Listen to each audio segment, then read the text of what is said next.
porque un festival no existe hasta que no pasan casi 5 años. Os queda muchísimo trabajo. Espero que todo el sur de esta zona apoye este festival. También enhorabuena al equipo técnico de proyección de este teatro, que me habéis dejado muy sorprendido, la verdad, impecable, tanto los niveles de sonido como el nivel de proyección. De verdad que ayer cuando estuve en la bodega me dio un poquito de miedo, pero no sé por qué, pensé que iba a ser ahí la proyección, así que enhorabuena. Para mí me importa mucho que se proyecte un blues para Terán en Andalucía, porque creo que es la parte del país que ha sabido cuidar más la relación de esta influencia histórica con Oriente, ¿no?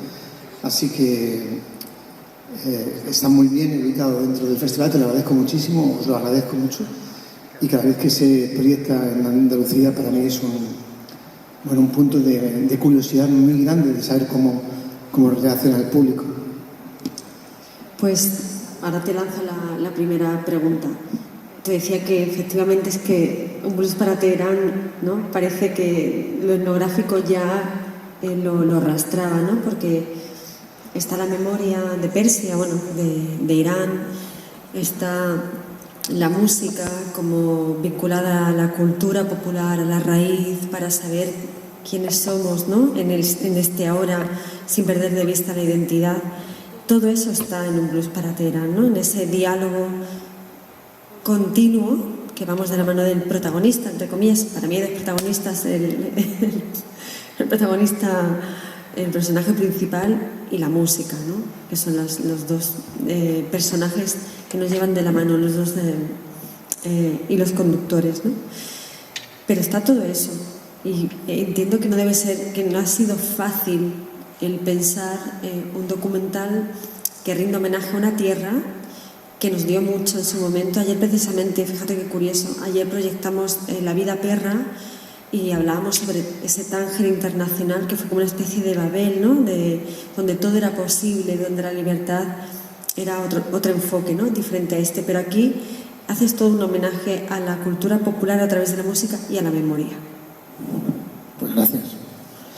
Bueno, la idea un poco nace de un cronista que viaja por un país buscando antiguas canciones, ¿no? Y en la voz de gente joven, ¿no? A ver cómo se ha transmitido, cómo se ha quedado ese pozo, que por eso decía antes que aquí también se ve mucho en Andalucía, pero quizá en pocas zonas más, ¿no? Porque en otras zonas del país la música tradicional casi ha quedado, casi, si no olvidada, como una especie de estela conservadora, ¿no?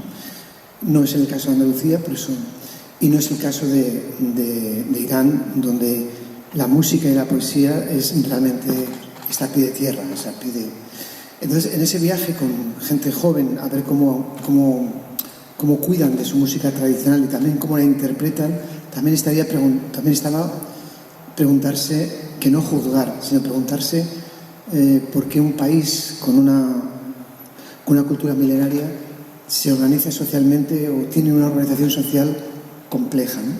Entonces, a través de la música, a través de la cultura, a través de la poesía, creo que está la respuesta.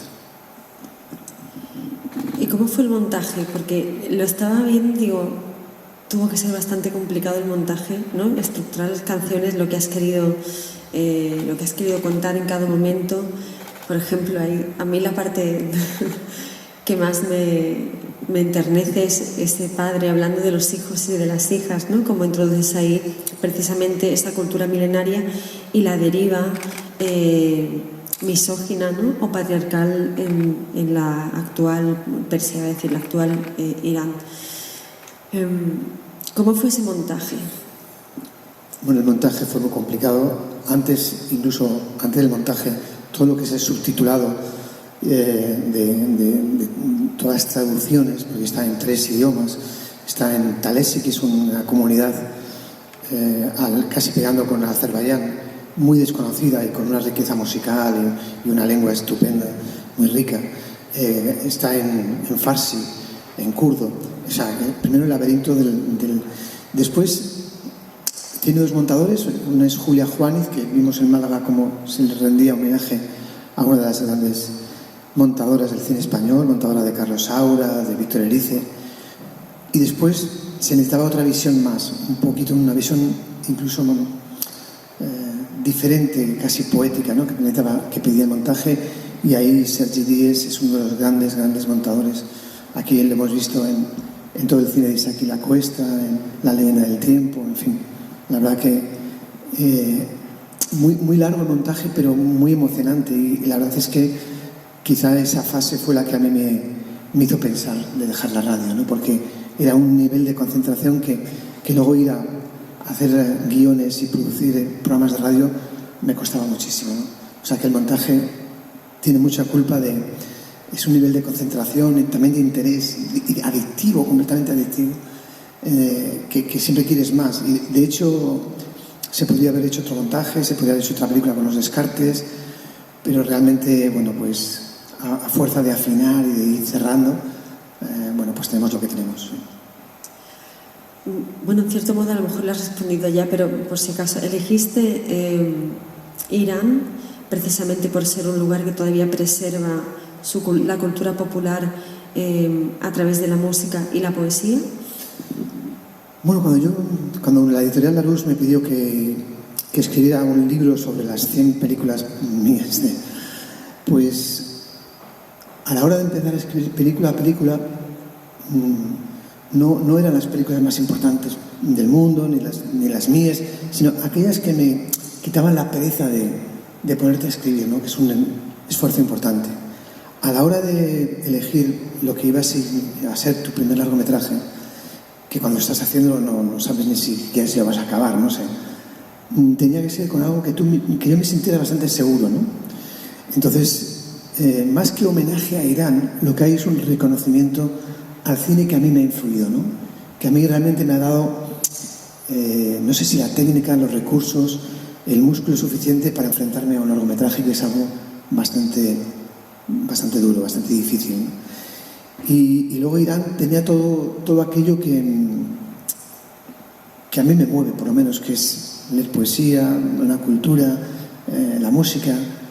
Entonces, bueno, creo que sumando este tipo de cosas, estos elementos, pues te sientes un poquito seguro para dar ese paso. Y ese peso tan preponderante que tiene el amor en diferentes momentos del documental, ¿no? A través de las canciones, a través de las conversaciones, ¿no? ¿Se debe a la propia cultura del país? Bueno, me parece que el flamenco solamente habla de eso. y lo estaba pensando ahora cuando estaba repasando los diferentes temas que elegimos en un blues. Me parecía que efectivamente la música tradicional persa también se divide por palos, como el flamenco. O sea, cuando alguien está muy triste, pues hay un tipo de canción, además, que con su técnica apropiada, con sus registros, con sus tonos, que habla de eso, del dolor, de las heridas, de las rupturas, dirán, ¿no? Y cuando alguien está muy alegre, pues tiene... O sea que realmente estamos hablando de lo mismo. El amor... A ver, yo aquí no me voy a poner en plan María Zambrano, pero el amor es una experiencia única del ser humano, ¿no?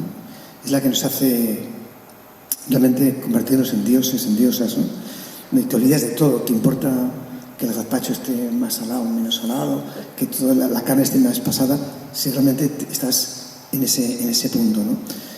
Como hemos visto las dos generaciones, esa mujer que le enseña al conocimiento, a la experiencia amorosa a Irfan, y la primera generación en la que dice que el amor es aguada, de que sirve el amor si luego no tienes para comer, ¿no?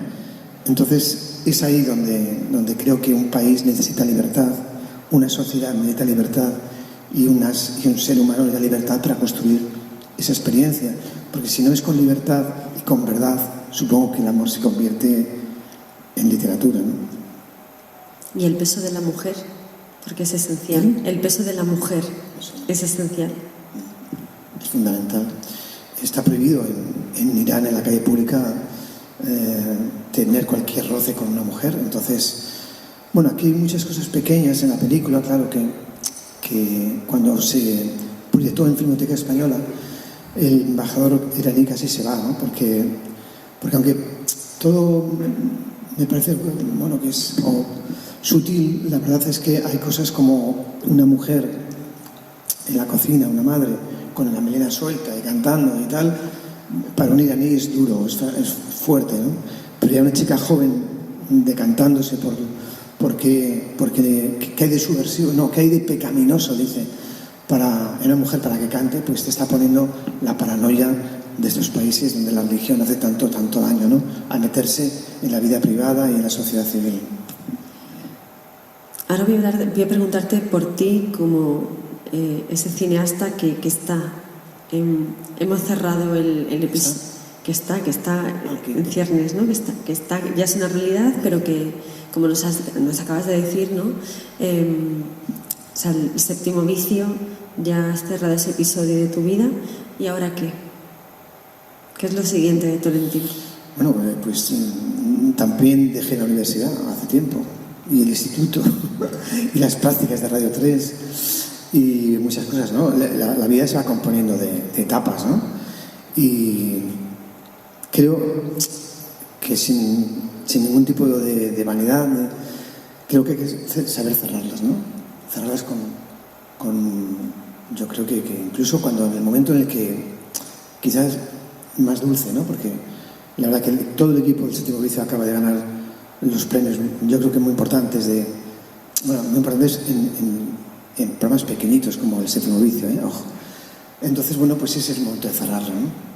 Y ya hace tiempo que el entorno de Radio 3 lo sabía, que se iba a cerrar esa etapa, y yo, bueno, no creo que en mi vida vuelva a hacer nunca un programa de radio, jamás, porque cuando te has acostumbrado a estar en el mejor equipo, pues creo que eso es mejor ya no tocarlo. Bueno, ahora es vuestro turno. No sé si alguien del público quiere preguntarle algo a Javier Tolentino sobre un blues para Teherán. ¿Por allí? ¿Cómo lo hacen? Pues alzando la voz por el tema COVID. Sí.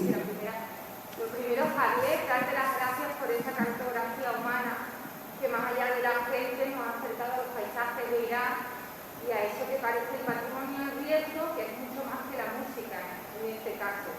Habéis hablado en nuestra conversación sobre la génesis de la selección de por qué Irán y no otro tipo de destino, y sobre el montaje. Pero a mí me gustaría que nos contaras cuál fue el mayor reto en el proceso de rodaje de esta película, puesto que cualquier actividad relacionada con ellos mismos, los protagonistas nos lo están contando, cualquier actividad relacionada con el arte, el periodismo, la comunicación o la información en Irán pone los pelos de punta.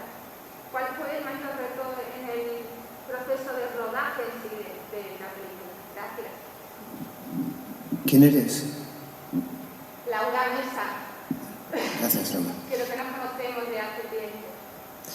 Pues muchísimas gracias. Bueno, yo creo que lo más difícil, a lo que yo más, el reto, bueno, no sé, yo me he enfrentado era encontrar mi lenguaje dentro de la pantalla, dentro del cine. Yo había hecho una trilogía de cortos, pero el corto es una medida que lo puedes atar mejor, en fin.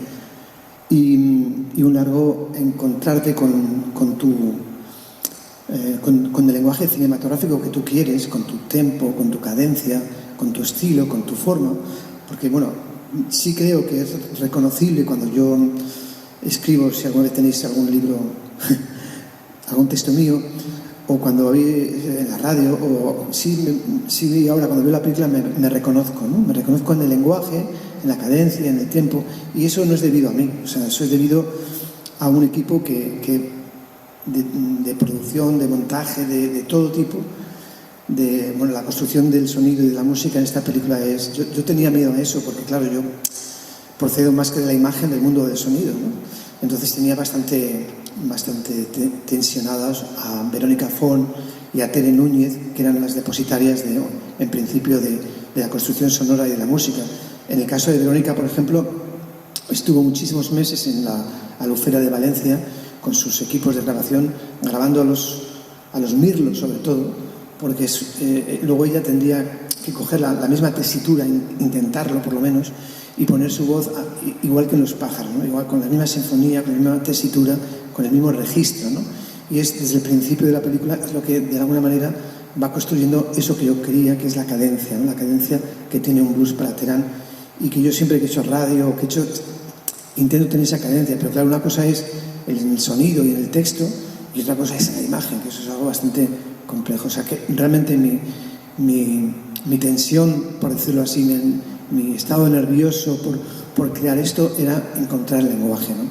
Supongo que la siguiente, esto me va a ser un poquito más sencillo. ¿Alguien más por allí? Lupe.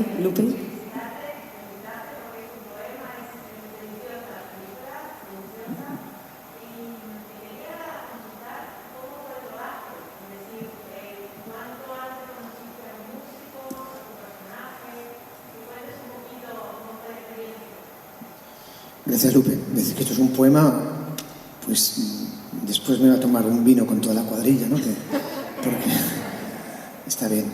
Bueno, el rodaje fue algo bastante complicado. A ver si me explico. Cuando uno, en los últimos, y me sigo refiriendo a la radio porque es mi experiencia es antes de ayer, ¿no?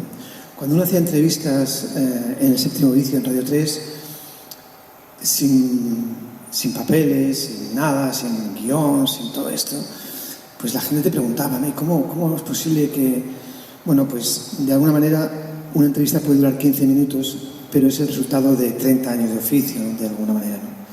Entonces, en el caso de Un blues para Terán, estuvimos rodando un mes y había otro mes que rodar, pero ese no fue posible porque nos cortaron el visado, ¿no? No nos dejaron volver a entrar en Irán. Entonces, durante ese mes y durante ese rodaje, es el resultado de muchísimos meses de visitar todo Irán, desde el sur, en el Golfo Pérsico, todo el desierto. Además tuve la suerte de que me lo enseñara Abbas Kiarostami, que era un enamorado del desierto. Hay algunos guiños y cómplices, decía un compañero de la crítica, Melito Torreiro, que aparte del punto de la película, que puede gustar más o menos, pero que era muy divertido para alguien que sea un aficionado bueno al cine iraní, pues ir viendo algunos de los guiños que están en la película dependiendo del momento, ¿no? Y bueno, no es un tema como haya salido de plagio o de copia o de tal, sino es un tema de reconocer de dónde viene uno, ¿no? El comienzo de la película es en una aldea kurda, viene un poco ahí, ¿no? Viene como diciendo, bueno, pues yo no he aparecido de repente en el cine, sino que vienes de dónde vienes. Luego el rodaje, en el primer proyecto de Un blues para Terán estaban todos los personajes. Solamente hacía falta buscarlos y encontrarlos, pero yo no quería hacer una mirada a Irán desde un fiscal, desde un juicio, y tampoco desde el periodismo iraní o desde la academia, la universidad, sino quería desde eso que estamos aquí hablando, ¿no? Ese pozo que deja el paso de las civilizaciones y que los depositarios no son ni los periodistas, ni los directores de cine, ni los profesores de la cátedra, ¿no? Sino que es la gente que realmente no tiene, por decirlo así, una posición ideológica de sus vidas, pero saben muy bien a dónde van y de dónde vienen, ¿no? Entonces yo sí tenía en ese primer proyecto los personajes que quería, los personajes que había visto en el Caspio, así que era encontrarlos. Felizmente los encontré. Lo que me faltaba por encontrar, y por eso también yo preguntaba ayer sobre el proyecto de esa ópera flamenca, sobre el hilo narrativo, porque era lo que me faltaba por encontrar, ¿no? Desde producción de la película, Luis Miñarro insistía una y otra vez en que yo hiciera una voz en off, ya que tenía cierto oficio radiofónico, pero precisamente es de lo que yo quería huir. Entonces el azar quiso que mi ayudante de dirección del equipo de iraní, al que yo no conocía, pero me habían hablado muy bien, un joven cineasta, pero que no puede hacer cine, que tal. Y cuando lo encontré, el primer día en la productora iraní, la productora local, así como estás tú, estaba él, nos mirábamos y yo sabía que de ayudante de dirección no iba a ser. Y poquito a poco le fui engañando. Casi hasta el final no sabía lo que yo estaba haciendo, claro, pero ya desde el inicio sabía que yo tenía a mi narrador, a mi protagonista, has dicho bien, aunque es una película muy coral, pero la metáfora es un hilo conductor que además está ahí desde su propia derrota, ¿no? Porque para él sabe que que igual que no se va a casar nunca, probablemente nunca hará la película que quiere, que es una metáfora de Irán.